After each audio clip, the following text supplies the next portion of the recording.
बिस्मिल्लाहिर्रहमानिर्रहीम नहमदुहु व नुसल्ली अला मुहम्मद रसूलुल्लाह करीम। ये प्रॉब्लम इंटीग्रल ट्रांसफार्म के एप्लीकेशन ऑफ लाप्लास ट्रांसफार्म में transform to ordinary differential equation chapter से है। Solve d2 plus d x is equal to 2 when x naught is equal to 3 x1 is equal to 1। यहाँ पर dependent इस differential equation में dependent variable x है clearly, और d का मतलब यहाँ पर है d ओवर dt है, तो इंडिपेंडेंट वेरिएबल यहाँ पर t है। तो सबसे पहले तो जो गिवन डिफरेंशियल इक्वेशन है उसको हम लिखेंगे d² plus d x is equal to 2। इसको ऑपरेट कर देंगे x के ऊपर तो आ जाएगा d² प्लस का dx इज इक्वल टू 2। जब x का एक बार t के रिस्पेक्ट में डिफ्रेंशिएशन करेंगे तो उसको हम x डैश से डिनोट करेंगे, और दो बार डिफ्रेंशिएशन को x डबल डैश से इज इक्वल टू 2। ये डिफरेंशियल इक्वेशन है, और डिफरेंशियल इक्वेशन को हमें सॉल्व करना है लाप्लास ट्रांसफार्म के यूज़ से। तो उसके लिए हमें पूरे इक्वेशन में लेना होगा Laplace transform. Taking Laplace transform both side, दोनों तरफ लाप्लास ट्रांसफार्म को लेने पर जब यहाँ पर लाप्लास ट्रांसफार्म दोनों साइड लेंगे यानी लाप्लास ट्रांसफार्म अप्लाई हो जाएगा x double dash plus x dash, और राइट हैंड साइड में भी ये 2 पर।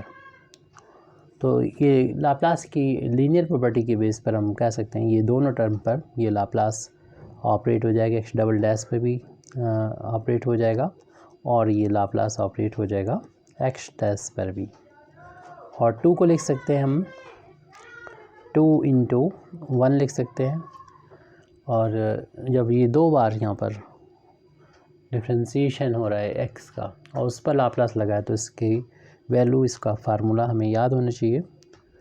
तो इसकी वैल्यू होगी, अगर दो बार डिफ्रेंशिएशन हो रहा है तो p की पावर, इसमें s भी लिखा करते हैं या p लिखते हैं, तो यहाँ पर हम p यूज़ कर रहे हैं। तो दो बार डिफ्रेंशिएशन है तो p की 2 पावर होगी, और विदाउट डेरिवेटिव लाप्लास ले लिया जाएगा x का, यानी सिर्फ x का लाप्लास ट्रांसफार्म यहाँ पर हम लोग लिख लेंगे, और इसके बाद यहाँ पर माइनस का साइन आएगा। p की 2 पावर है, वे कम कर दें तो 1 बचेगी, 1 लिखते नहीं हैं, और इसके बाद x आएगा, लेकिन मल्टीप्लाई में x की जो वैल्यू होगी वो x बराबर 0 पर लिखी जाएगी। उसके बाद नेक्स्ट टर्म और आएगा माइनस में, और p की पावर आपकी 0 हो जाएगी, यानी p नहीं आएगा, और x जो आएगा वो डैश के साथ में आएगा, और इसकी वैल्यू भी 0 पे ही लिखी जाएगी। तो ये x डबल डैश के लाप्लास ट्रांसफॉर्मेशन की वैल्यू होती है, इसकी वैल्यू में याद होना चाहिए। प्लस का साइन है, अप्लाई कर देंगे, फिर x डैश पे लाप्लास निकालना है। वहाँ पर देखा कि दो बार डिफ्रेंशिएशन हो रहा था तो p² था, यहाँ पर एक बार डिफ्रेंशिएशन हो रहा है, p की पावर 1 आएगी, और लाप्लास आएगा विदाउट डेरिवेटिव, यानी ओनली x का लाप्लास यहाँ पर हमें लिखना होगा। फिर जिस तरीके से यहाँ पर माइनस का आ रहा था यहाँ पर भी माइनस आएगा, लेकिन p की पावर 1 घट जाती है, आपकी पावर 0 हो जाएगी, यानी 1 आ जाएगा, यानी नहीं लिखना है हमको p को, और x आएगा और उसकी वैल्यू एट x बराबर 0 पर। जैसे ही p ख़त्म हो जाएगा उसके बाद वाले टर्म हमें नहीं लिखना है। तो इस तरीके से हमने लाप्लास ऑफ x डैश की वैल्यू भी हमने यहाँ पर लिख दिए। अब राइट हैंड साइड में हम 2 को तो बाहर कर लेंगे, लाप्लास सिर्फ हमें फाइंड करना होगा 1 का, और हमें याद होना चाहिए कि 1 का लाप्लास ट्रांसफार्म 1/p होता है। बाकी हमको ये वैल्यू दे रखी है कि x नॉट की वैल्यू जो है वो 3 के इक्वल दे रखी है, और x1 की वैल्यू में 1 के इक्वल दे रखी है। तो x1 का यहाँ पर मतलब है कि एक बार डिफ्रेंशिएशन, यहाँ पर हमने x डैश यूज़ किया है, यहाँ पर x डैश की जगह पर ये इन्होंने x1 लिखा है, यानी x1 का मतलब है कि x का t के रिस्पेक्ट में एक बार डिफ्रेंसिएशन, जिसको हमने यहाँ पर x' से डिनोट किया है, तो बात एक ही है। तो उसकी वैल्यू 0 पर हमको यहाँ पर दे रखी है, जो कि 1 के इक्वल है। तो इन वैल्यूज़ को, यानी 0 ये वैल्यू दे रखी है, इसकी वैल्यू 3 के बराबर है और इसकी वैल्यू 1 के इक्वल है, ये हम अगली स्टेप में यहाँ पर नोट कर देंगे, लिख देंगे। बाकी सारी चीज़ें वैसे रहेंगी, यानी p² Laplace of, next page पर हम यहाँ पर लिख रहे हैं। तो p² लाप्लास ऑफ x, उसके बाद माइनस का था s था, यानी सॉरी p था, और x की वैल्यू थी 0 पर, जो कि 3 के इक्वल हमें गिवन है, उसको हम लिख देंगे, लिख दिया हमने। और फिर माइनस का साइन और x की वैल्यू, x' की वैल्यू 0 पर, जो कि 1 के इक्वल हमको दे रखी है क्वेश्चन में। इन वैल्यू को लिखने के बाद जो हमने पहला ब्रैकेट है हमारा, तो उसके बाद हम यहाँ पर सेकंड ब्रैकेट जो आ रहा है उसकी वैल्यू को लिखेंगे, प्लस यहाँ पर था p और लाप्लास ऑफ x, उसको लिख दें, और फिर माइनस, और x की वैल्यू एट 0 पर थी, जो कि 3 के इक्वल दे रखी है, जो हम पहले भी लिख चुके हैं। और राइट हैंड साइड में यहाँ पर 2 था, और 1 का लाप्लास जो होता है वो 1/p होता है। तो यही वैल्यू थी जो अभी हमने पीछे जो गिवन वैल्यू थी इसमें उसका यूज़ करते हुए यहाँ पर इसको नोट कर दिया है। अब इस ब्रैकेट को हटा दें, कोई ज़रूरत नहीं इसकी। p² Lx, ये कर्ली ब्रैकेट में इसको लिखा रहने दें, माइनस का 3p हो जाएगा, माइनस का p, यानी हमने सिर्फ इस ब्रैकेट को हटाया कर ली, प्लस p(Lx) माइनस का 3 is equal to 2 into 1/p। अब जो Lx वाले टर्म हैं उनको हम एक साइड में लिख देंगे, यानी p² लाप्लास ऑफ x, ऐसे ही प्लस का p into Laplace of x। जो माइनस का 3p है उसको एज इट नोट कर लेंगे, -1, और माइनस का यहाँ पर 3 है तो माइनस का 4 हो जाएगा, और वैल्यू जो चली 2 टाइम्स 1/p। अब इन दोनों टर्म्स में लाप्लास ऑफ x को अगर कॉमन ले लेंगे तो हमारे पास बचेगा p² प्लस का p बचेगा, और ये वैल्यू जो है लाप्लास ऑफ x लिखी हुई है। इन दोनों टर्म्स को राइट हैंड साइड में अगर ले जाएंगे, दोनों ही प्लस के हो जाएंगे, 3p और 4 पहले से मौजूद है, 2 टाइम्स 1/p। अब हम यहाँ पर Lx की वैल्यू जब फाइंड करेंगे तो डिवाइड करना होगा, तो लाप्लास ऑफ x की वैल्यू फाइंड करेंगे तो ये 3p में हो जाएगा, ये p² प्लस p तीनों ही टर्म के अपान में आएगा, यानी 4 यहाँ पर 1 का इंटू मान लें अपान में p² प्लस का p, ऐसे ही फिर यहाँ पर भी आ जाएगा 2 इंटू 1/p पहले से था, और हम इस ब्रैकेट को लेके आ रहे हैं p² प्लस p। इस ब्रैकेट से भी हमें p कॉमन नज़र आ रहा है, तो इसमें चूँकि हमें x फाइंड करना होगा, उसके लिए लाप्लास हटाना होगा, तो पूरे में लाप्लास इन्वर्स लेना होगा, और लाप्लास इन्वर्स लेने के लिए इसका लाप्लास इन्वर्स कैसे निकलेगा, इसे सॉल्व कर लें। तो सॉल्व कर लेंगे, डिनोमिनेटर के फैक्टर होना ज़रूरी है, तो इसमें से p को बाहर ले लें, तो p + 1 बचेगा। ऐसे ही यहाँ पर भी p को हम बाहर ले लेंगे, तो ये p प्लस का 1 आ जाएगा, प्लस का 2, इसमें p बाहर लेंगे तो इसमें इंटू हो जाएगा, p² हो जाएगा, और ये p + 1। तो लाप्लास में x का ये वैल्यू मालूम है, x की वैल्यू फाइंड करने के लाप्लास इन्वर्स फाइंड करना होगा। इसके लिए हमें इनके पार्शियल फ्रैक्शन करना होंगे, हम कुछ तो डायरेक्ट भी पार्शियल फ्रैक्शन कर सकते हैं, और इसमें कुछ के लिए जो है हम कुछ फार्मूले का भी यूज़ कर सकते हैं। पार्शियल फ्रैक्शन का अगर हम यूज़ ना करना चाहें तो हम फार्मूलों का यूज़ करते हुए भी हम इसकी वैल्यू को फाइंड कर सकते हैं। तो हम जब x की वैल्यू फाइंड करेंगे तो लाप्लास इन्वर्स निकालना होगा। यहाँ पर देख रहे हैं p से p कैंसिल भी हो रहा है, तो p से p कैंसिल ऊपर 1 आ जाएगा। तो टेकिंग x की वैल्यू निकालने के लिए लाप्लास जो हमने लिया था उसे हटाने के लिए लाप्लास इन्वर्स लेना होगा। टेकिंग इन्वर्स लाप्लास ट्रांसफॉर्म, तो x की जो वैल्यू है वो हमें मिल जाएगी और राइट हैंड साइड में लाप्लास इन्वर्स अप्लाई हो जाएगा। जो भी ये टर्म है 3 × 1/p + 1 पर अप्लाई हो जाएगा, 4 टाइम्स 1/p + 1 पर अप्लाई हो जाएगा, 2 टाइम्स 1/p² p + 1 पर लाप्लास ऑपरेट हो जाएगा। तो अब ये अलग अलग टर्म पर लग जाएगा, मीन्स मेरा ये लाप्लास इन्वर्स की जो लीनियर प्रॉपर्टी उसका यूज़ करेंगे, यानी 3 बाहर कर लेंगे, लाप्लास इन्वर्स हो जाएगा ये 1/p + 1, और इसी तरीके से 4 को बाहर ले लेंगे, लाप्लास इन्वर्स हो जाएगा ये 1/p + 1, और 2 को बाहर ले लेंगे यहाँ पर, तो लाप्लास इन्वर्स 1/p² p + 1 का लाप्लास।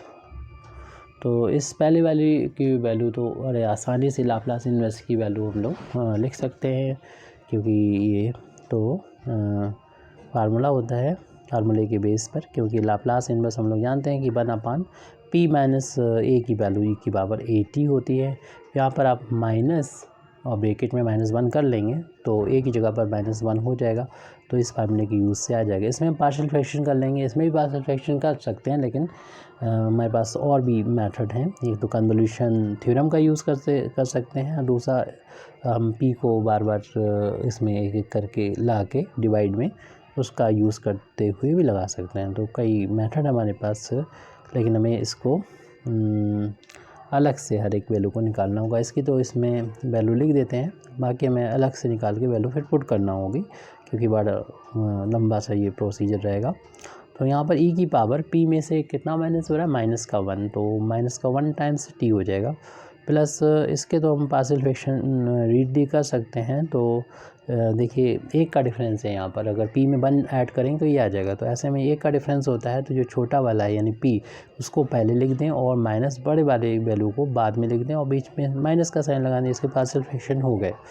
अगर 1 का डिफरेंस है तो डायरेक्ट कर सकते हैं। यहाँ पर प्रॉब्लम यहाँ पर भी है, यहाँ पर भी इसी प्रॉपर्टी का यूज़ करते हुए कर सकते हैं, लेकिन उसके लिए क्वेश्चन बड़ा हो जाएगा। चलिए अब फार्मूले का भी यूज़ नहीं कर रहे हैं, तो हम इसी प्रॉपर्टी का यूज़ कर देते हैं, यानी 1/p को अलग कर लें, और अभी ये p² है, 2 पार्ट कर लिए, p² और 1/ जो p और p + 1 है, इसके पार्शियल फ्रैक्शन अभी यहाँ पर लिखे हैं, इसी का हम यूज़ कर लेंगे। तो ये x की वैल्यू आ गई 3e की पावर -t, और 4 टाइम्स, अब इसका अलग अलग लाप्लास इन्वर्स लग जाएगा, 4 तो बाहर रखें, लाप्लास इन्वर्स को अंदर ले जाएं, तो लाप्लास इन्वर्स हो जाएगा 1/p का Laplace inverse minus Laplace inverse 1/p + 1 का। इसकी वैल्यू तो अभी हम लोगों ने फाइंड की थी और ये लिख दी थी यहाँ पर, तो इसको हम लोग डायरेक्ट भी यूज़ कर लेंगे। और यहाँ पर जैसे कि अभी बताया था कि इसके पार्शियल फ्रैक्शन हमने भी यहाँ पर लिखे थे इसके ये, तो ये लिखना है, जबकि हमें 2 लाप्लास इन्वर्स और यहाँ पर जो 1/p है वो अलग साइड से लिखा रहने दें। तो इनके पार्शियल फ्रैक्शन हम लिख दें, छोटा वाला यानी p पहले, और जो बड़ी वाली वैल्यू है इसको बाद में लिख देंगे p + 1 को, और बड़े ब्रैकेट को क्लोज कर दें। और अब इस 1/p का दोनों टर्म में इंटू करेंगे, फिर दोबारा से हमें इस सेकंड वाला जो आएगा उसका पार्शियल फ्रैक्शन करना होगा, फिर जाके जब हो जाएगा पार्शियल फ्रैक्शन तो लाप्लास इन्वर्स निकालेंगे। अब यहाँ पर जो 1/p है उसका लाप्लास इन्वर्स लिखेंगे, जो कि 1 के इक्वल होगा। तो अगले स्टेप में बाकी टर्म तो वैसे लिख देंगे कि इनके लाप्लास इन्वर्स निकालना होंगे, उसको हम लिखेंगे x = 3e की पावर -t, ऐसे ही नोट कर लिया है, +4 है और एक ब्रैकेट है, स्क्वायर ब्रैकेट में कन्वर्ट कर दिया हमने, और 1/p का लाप्लास इन्वर्स की वैल्यू अभी बताई थी 1 के इक्वल है, और ये वैल्यू जो है इसका लाप्लास इन्वर्स अभी लिखा था, जो कि e की पावर - का t होगा, तो e की पावर - का t लिख दिया। ये तो सॉल्व हो गया। प्लस का साइन है और 2 है, लाप्लास इनवर्स अभी हम बाद में निकालेंगे। पहले तो हम यहाँ पर इसके पार्शियल फ्रैक्शन ही कर रहे हैं, तो 1/p का इन दोनों टर्म्स में मल्टीप्लाई करेंगे। तो पहले में जब मल्टीप्लाई हुआ तो 1/p² हुआ, और दूसरे में मल्टीप्लाई हुआ तो p, और ये p+1 हो गया। अब इस नेक्स्ट टर्म में हम लोग यहाँ पर लिख रहे हैं x = 3 e⁻t प्लस 4 का अंदर मल्टीप्लाई कर देंगे दोनों में, तो ये 1 में इंटू करेंगे तो 4 आ जाएगा, -4 टाइम्स e⁻t प्लस इस लाप्लास इनवर्स को अंदर ले जाएंगे तो लाप्लास इनवर्स हो जाएगा ये 1/p² और माइनस साथ में लाप्लास इनवर्स टर्म का भी हो जाएगा, लेकिन इसके पार्शियल फ्रैक्शन में पहले कर लेना चाहिए था। चलिए अब हम बाद में करेंगे पार्शियल फ्रैक्शन। और 2 का इंटू जो है पूरे में हो रहा है, तो लाप्लास इनवर्स 1/p+1 को हमने लिख लिया, यानी कि ये वैल्यू हम पहले ही लाप्लास इनवर्स की निकाल चुके थे। पहले हम इस ब्रैकेट को हटा देंगे ताकि ये 2 का ब्रैकेट की वजह से जो ब्रैकेट ज़्यादा है उससे छुटकारा मिले। तो x की वैल्यू आ रही 3 e⁻t, ये दोनों लाइक टर्म है, इनको हम प्लस माइनस भी कर सकते हैं। चलिए अगली स्टेप में कर देते हैं। 4 e⁻t प्लस 2 टाइम्स, इसका तो हम लाप्लास की वैल्यू लिख भी सकते हैं। तो ये वैल्यू जो होती है 1/p² का लाप्लास इनवर्स t के इक्वल होता है, तो वो लिख दिया है, माइनस इसके हम पार्शियल फ्रैक्शन करके भी लिख सकते हैं। तो इन दोनों के में एक का डिफरेंस है, तो बड़ा वाला p पहले और p छोटा वाला पहले और बड़ा वाला बाद में, उनके बीच में माइनस लगा दें, पार्शियल फ्रैक्शन हो गया। इसका लाप्लास इनवर्स निकालना है, ब्रैकेट क्लोज कर लें। तो x = 4 लिख लें ये, और इन दोनों का डिफरेंस ये 4 टाइम्स माइनस के हैं, ये 3 टाइम्स प्लस के हैं e⁻t, तो माइनस का 1 टाइम्स e⁻t बचेगा। और इस ब्रैकेट को ओपन करेंगे, 2 का इंटू यहाँ पर होगा तो 2 टाइम्स t हो जाएगा, और 2 का इंटू यहाँ पर हो रहा है 2 टाइम्स, और इधर हम लाप्लास इनवर्स को अंदर ले जा रहे हैं, तो लाप्लास इनवर्स हमें 1/p का लिखना होगा, और लाप्लास इनवर्स हमें लिखना होगा 1/p+1 का लाप्लास इनवर्स लिखना होगा। तो x = आ जाएगा 4 टाइम्स e⁻t प्लस का 2 इंटू टाइम्स t और माइनस 2 और 1/p का तो लाप्लास इनवर्स की वैल्यू 1 के इक्वल होती है, और इसका तो हमने शुरुआत में ही लिखा था e⁻t। इस ब्रैकेट को ओपन कर लेंगे और वैल्यू फाइंड करेंगे। x = 4 - e⁻t plus 2 times t, minus का हो जाएगा 2 और माइनस माइनस प्लस का 2 टाइम्स e⁻t। ये e⁻t है, ये भी e⁻t है, लेकिन ये प्लस का 2 टाइम्स है, ये 1 टाइम्स, तो 2 में से 1 माइनस होंगे तो 1 टाइम्स बचेंगे e⁻t। और ये प्लस का 2 इंटू t है वो लिख देंगे, इन 4 और 2 का डिफरेंस प्लस का 2 आ चुका है। ये गिवन डिफरेंशियल इक्वेशन का हमारा सॉल्यूशन आ चुका है, और इस सॉल्यूशन आ चुका है, और इसको हम पर्टिकुलर सॉल्यूशन कहते हैं, क्योंकि इसमें कोई भी आर्बिट्रेरी कांस्टेंट नहीं आता है। जो आर्बिट्रेरी कांस्टेंट आता है, जितने ऑर्डर का डिफरेंशियल इक्वेशन है उतनी आर्बिट्रेरी कांस्टेंट आते हैं, तो इसको हम कहते हैं जनरल सॉल्यूशन। हमें लाप्लास ट्रांसफॉर्मेशन से जो भी प्रॉब्लम सॉल्व करने की आएगी, यूजुअली इसमें हमें कंडीशंस दे रखी होती हैं, जिससे हम कांस्टेंट उसमें इसी वजह से नहीं आता है, और ये सॉल्यूशन पर्टिकुलर सॉल्यूशन कहलाता है। Thank you very much Indeed for listening me, व आखिर दावाना अल्हम्दुलिल्लाहि रब्बिल आलमीन।